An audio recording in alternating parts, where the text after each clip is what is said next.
April 1945, a cobblestone square in a nameless German village, somewhere between the Rhine and the Elbe. 32 women sat on the cold stone steps of a bombed-out schoolhouse, their backs pressed against smoke-stained brick. They had been warned what would happen when the Americans came. Nazi propaganda had painted vivid pictures, public humiliation, sexual violence, mockery, paraded through the streets. Now, as diesel engines growled closer and the first olive-drab uniforms appeared through the settling dust, each woman braced for the degradation she had been promised was inevitable. What happened next would shatter everything they believed about their enemies and force them to confront uncomfortable truths about the regime they had served. Before we continue, drop a comment and let us know where you're watching from and what time it is where you are. And if you're finding this story as fascinating as we do, hit that like button and subscribe. It helps us bring you more untold stories from history. The sensory assault came first. Ilse Richter, a 24-year-old Luftwaffenhelferin who had spent the last months manning anti-aircraft spotlights, would later describe the moment in a letter to her sister: the thunderous rumble of half-tracks on cobblestones, the acrid bite of diesel exhaust mixing with the sweet metal tang of chocolate, the unmistakable smell of American cigarettes, Camels and Lucky Strikes, cutting through the stench of wet rubble and latrine pits hastily dug behind canvas screens. The American soldiers who walked into that square carried M1 rifles slung over their shoulders, but in their hands, K-ration tins, cigarettes and flowers, white and yellow wildflowers picked from the fields they had just crossed. One soldier, a corporal from Ohio whose name Ilse never learned, walked directly to her and held out a small bouquet wrapped in a torn piece of map paper. His hands, she noticed, were shaking slightly. He was perhaps 19 years old. She stared at the flowers for a full 10 seconds, convinced this was the prelude to something darker. Nazi propaganda had trained her to expect this exact scenario. False kindness before the trap snapped shut. The corporal placed the flowers on the step beside her and walked away. No demands, no mockery, just flowers. The women waited, tense,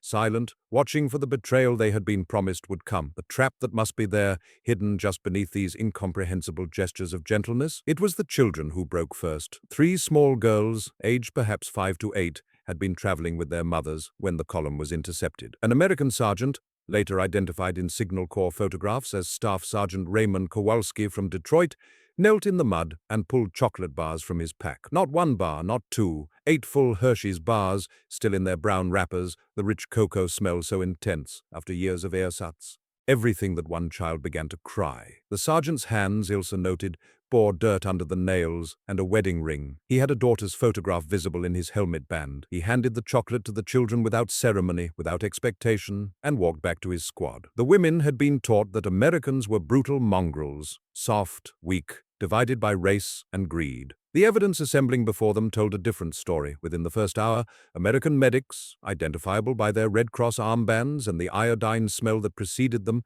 began moving through the group. Greta Hoffman, a radio operator with the Flak Battalion who had sustained a shrapnel wound to her thigh 3 days earlier, had wrapped the injury in strips of her own slip. She had expected to die of infection in some roadside ditch. Instead, a medic crouched beside her, used scissors to cut away the makeshift bandage, cleaned the wound with burning antiseptic that smelled of hospitals and order, dusted it with sulfanilamide powder, and wrapped it in clean white gauze. He worked efficiently, without comment, treating an enemy combatant with the same protocol he would use for his own wounded. "Morphine?" he asked in heavily accented German, holding up a syringe. Greta shook her head, too stunned to speak. The medic nodded, marked her treatment on a tag attached to her coat, and moved to the next woman. The entire interaction took 4 minutes. In those 4 minutes, a worldview began to fracture, but suspicion dies slowly. As the day wore into evening and the women were loaded onto trucks, 2.5-ton deuce-and-a-half transport vehicles with metal benches and the overwhelming smell of diesel and canvas, many still believed the performance would end. They would be driven somewhere remote, the kindness would peel away, the promised humiliation would begin.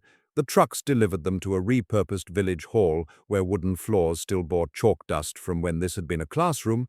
The building smelled of disinfectant, old wood, and the damp wool of army blankets. Rows of cots had been assembled, more flowers sat in tin cups on a makeshift table. An American captain, speaking through a German-speaking lieutenant, explained through a megaphone they would be processed, fed, and provided medical care according to Geneva Convention standards. Female guards would supervise the facilities. Chaplains were available. Red Cross parcels would be distributed. The women looked at each other. Where was the trap?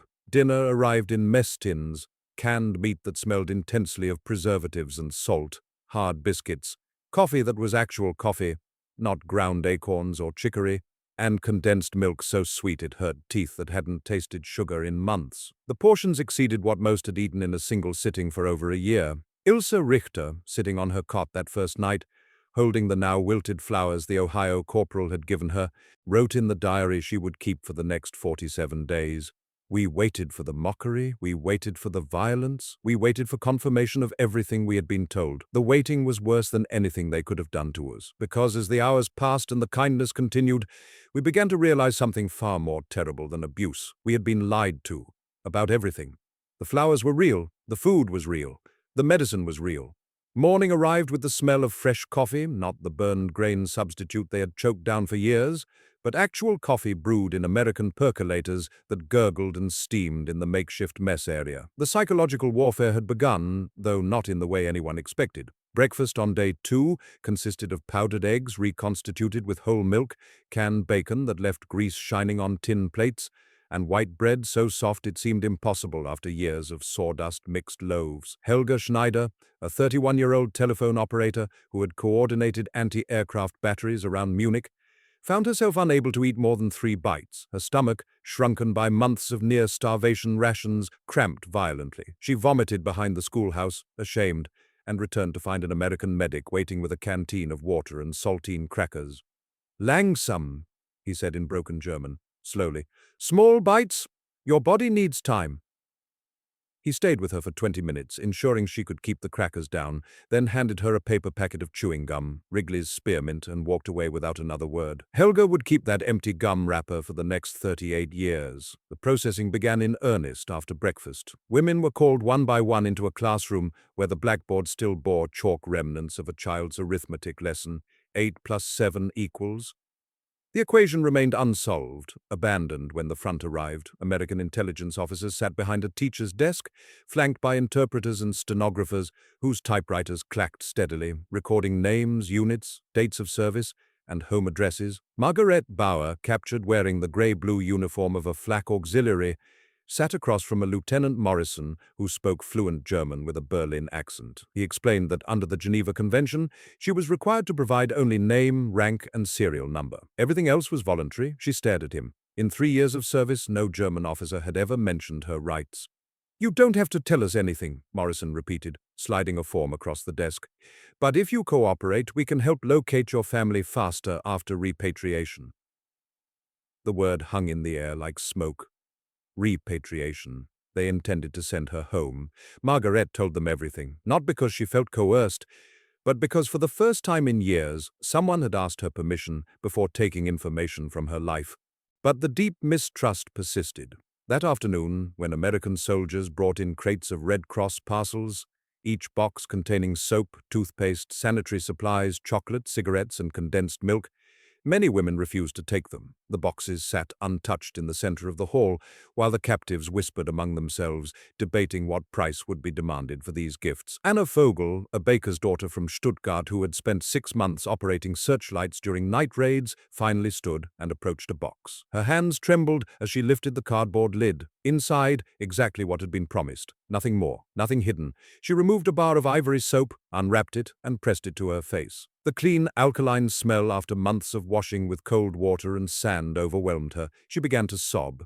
Within an hour, every box had been claimed. The afternoon brought medical examinations conducted by female nurses from the Army Nurse Corps. The women undressed behind canvas partitions that smelled of mildew and disinfectant, the fabric rustling with each movement. Nurse Lieutenant Sarah Henderson from Iowa examined Ilse Richter's lungs, checking for tuberculosis, rampant in wartime Germany, and noted signs of malnutrition, brittle hair, bleeding gums, the beginning of edema in her ankles. "When did you last see a doctor?" Henderson asked through an interpreter. Ilse thought, 1942, before I enlisted.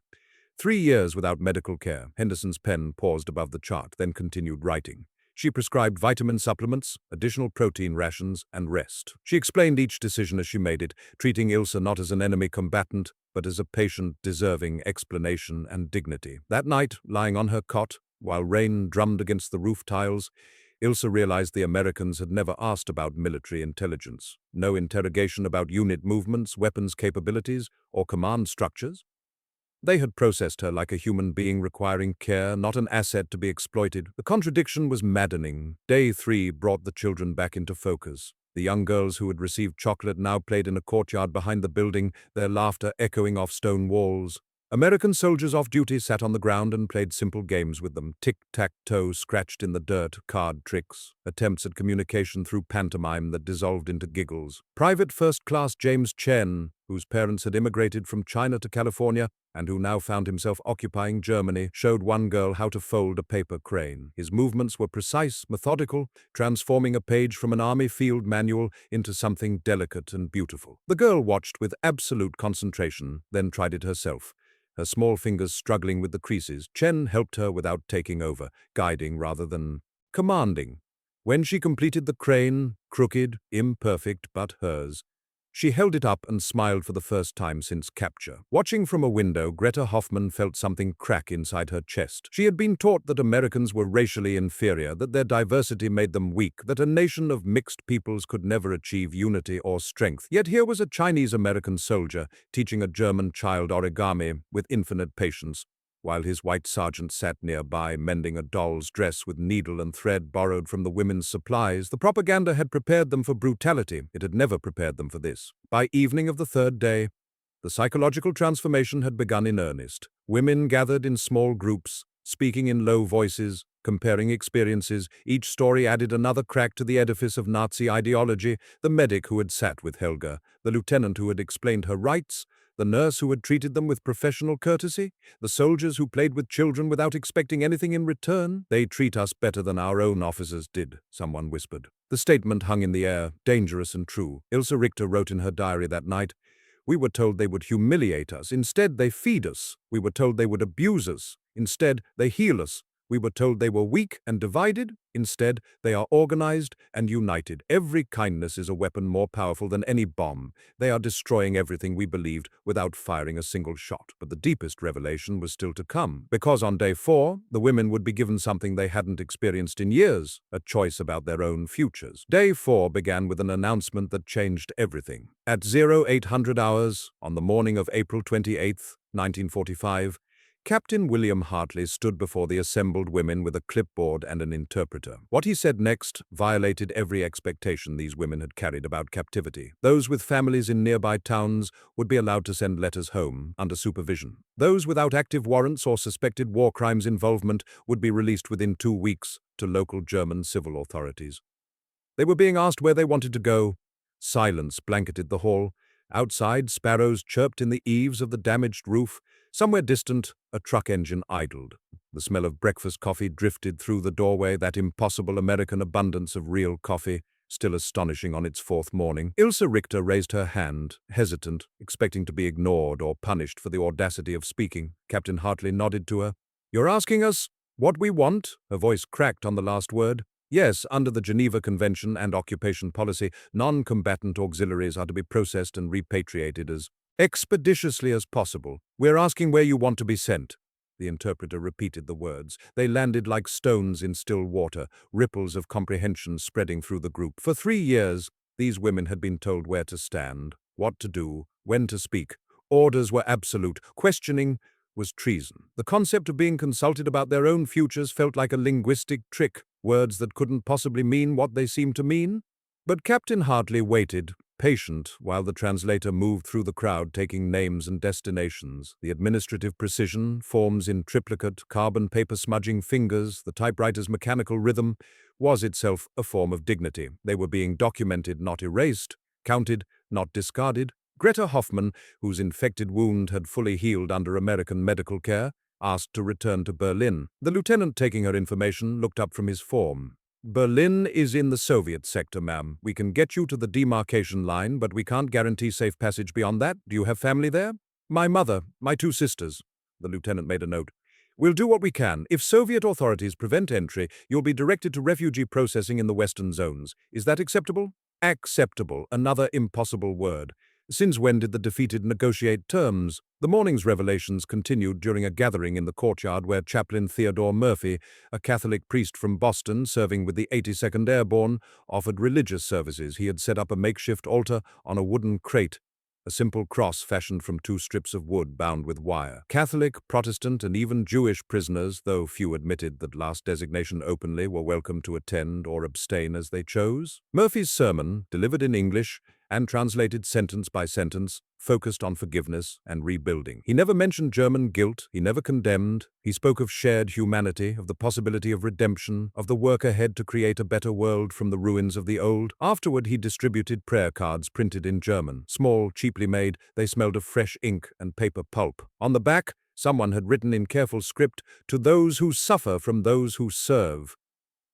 Anna Vogel folded her card and placed it in her pocket next to the empty Wrigley's wrapper. These small paper artifacts were becoming a catalogue of impossible kindnesses, but the most profound transformation came that afternoon during what the Americans called information sessions. Lieutenant Morrison, the German-speaking intelligence officer, gathered groups of women to explain what came next: the occupation zones, the denazification process, the rationing system being established, the expectations for civilian cooperation. He also showed them photographs, signal corps images, black and white, carefully selected. American factories producing ships, planes, tanks, farmland stretching to horizons, cities with electric lights blazing. The images weren't propaganda, they were documentary evidence of a reality the women were only beginning to comprehend. But then Morrison showed them something else. Photographs from Buchenwald, Dachau, Bergen-Belsen, the liberation of the concentration camps, documented in horrifying detail by army photographers. The room became tomb silent. "These camps were on German soil," Morrison said quietly. "Many of you may not have known they existed. We understand that, but you need to understand what was done in your country's name." Several women began to cry. Others sat frozen, staring at images that destroyed the last foundations of their beliefs. Some refused to look, turning their heads away, insisting it must be propaganda, allied lies designed to justify their occupation. Humanity buried beneath ideology. Margaret Bauer forced herself to look at every photograph. Later, she would write, "I wanted to believe it was false. I needed it to be false. But I had seen how Americans treated us, with more dignity than we had shown each other. If they were capable of such organized kindness toward enemies, why would they need to fabricate atrocities? The logic was inescapable. If their kindness was real, their horror was also real." That evening, the women gathered in small clusters, speaking in whispers that grew gradually louder. Arguments broke out. Some still clung to Nazi explanations, Jewish conspiracies, Allied manipulation, wartime necessity. But others had crossed a threshold from which there was no return. The flowers that had seemed like a trap on day one now sat wilted in their tin cups, transformed into symbols of something more complex than kindness. They were invitations to see clearly, to acknowledge what had been done, to choose what would come next. By nightfall on day 4, the American guards noticed a change. The tension had lifted. Women moved differently, no longer braced for violence that never came, but beginning to calculate futures that might actually exist. They asked questions about English lessons, about job training programs being established in the occupation zones, about whether their children could attend school.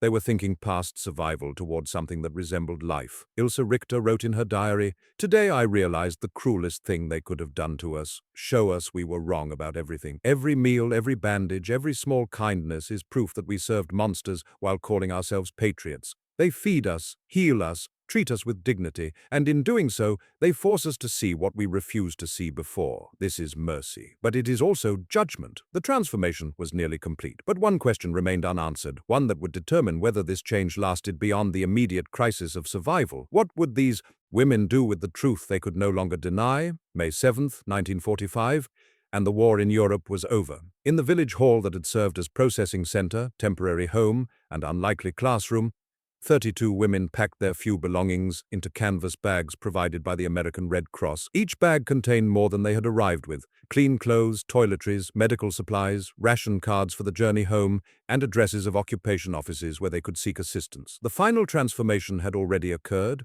not in a single moment, but in the accumulation of 1,000 small dignities that had dismantled years of indoctrination more effectively than any argument could have. The trucks arrived at dawn, their engines rumbling to life in the pearl-gray light. The smell of diesel and dew-wet canvas filled the courtyard where American soldiers had played with German children just days before, but this morning carried different weight. The women were going home to a Germany that no longer existed, to rebuild something from the ashes of everything they had believed. Staff Sergeant Kowalski, who had given chocolate to crying children children on that first day, stood by the truck helping women climb aboard. His hands, those dirt-stained hands that had offered sweets instead of cruelty, now steadied elderly Frau Zimmermann as she navigated the truck's high step. He had a daughter at home, he had told them through an interpreter. She was 7, the same age as one of the German girls. Ilse Richter was among the last to board. She carried her diary, the wilted flowers pressed between its pages, and a letter of transit signed by Captain Hartley. Before climbing into the truck, she turned to face the schoolhouse one final time. "Danke," she said to Sergeant Kowalski.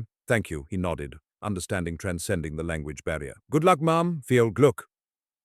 The convoy rolled out at 0700 hours, a procession of trucks carrying former enemies toward an uncertain future.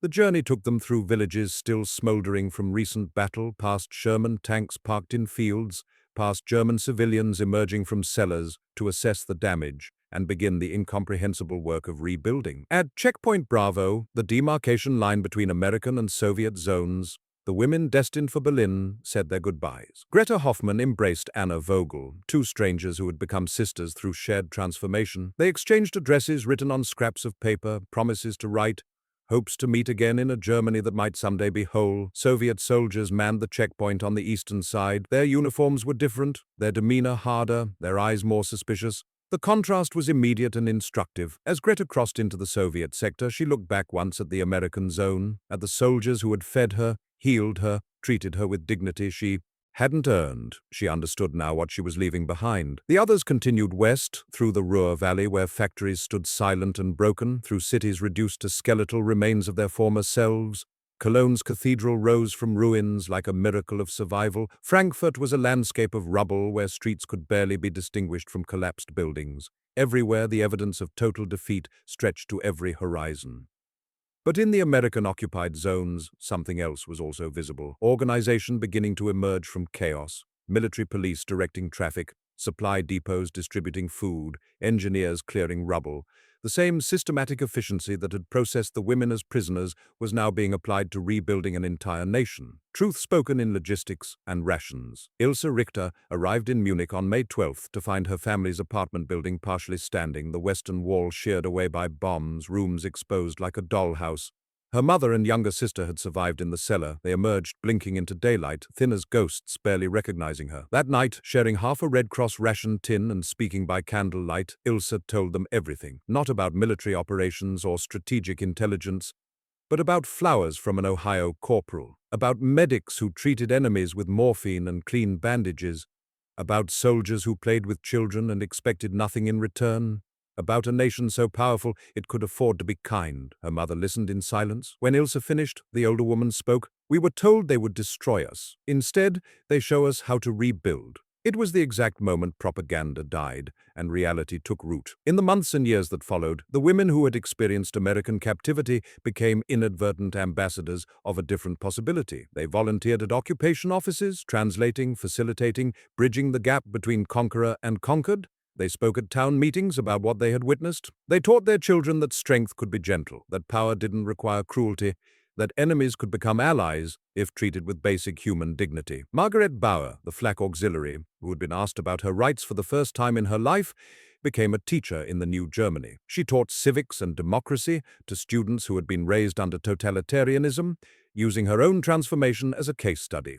"I learned what freedom meant," she would tell her classes, "from the people I had been taught to hate." Helga Schneider, the telephone operator who had vomited from eating too much real food after years of starvation, opened a small cafe in Heidelberg. She insisted on serving American-style coffee, real coffee, strong and hot, and refused to water it down even when supplies were scarce. "They taught me," she would say, "that there is dignity in abundance shared, not just in scarcity endured." Anna Vogel, the baker's daughter who had sobbed while holding a bar of ivory soap, married an American soldier in 1947 and moved to Iowa. She spent the rest of her life writing letters back to Germany, describing the reality of American life, not propaganda, but truth. Her letters circulated through villages and towns, small paper seeds of understanding taking root in suspicious soil. By 1950, the Wirtschaftswunder, the economic miracle, was transforming West Germany from ruins into one of Europe's strongest economies. Historians would credit the Marshall Plan, industrial capacity, and political reforms, but they would rarely mention the psychological groundwork laid by thousands of small kindnesses in prison camps, by flowers given instead of humiliation delivered, by the deliberate choice to treat enemies as future allies. Ilse Richter kept her diary until 1983. In her final entry, written at age 62 while watching her granddaughter play in a Munich park, she reflected on that April morning in 1945. We expected monsters and found human beings. We expected vengeance and found mercy. We expected to lose everything and instead discovered what we had never truly possessed: dignity. The Americans gave us flowers when we deserved nothing. In doing so, they gave us something far more valuable, a vision of what we could become. Germany's redemption began not in government offices or factory floors, but in the hearts of women who learned that strength and kindness were not opposites, but partners. We rebuilt our nation on lessons learned from enemies who refused to treat us as such. The women who braced for humiliation and received flowers became the mothers and grandmothers of modern Germany. They carried forward a simple truth learned in the ruins of their ideology, that how you treat those in your power reveals more about your strength than any weapon ever could. The flowers were never just flowers. They were invitations to choose differently, to build better, to remember that mercy is not weakness, but the ultimate expression of power secure in itself. And in the end, that lesson proved more transformative than any bomb.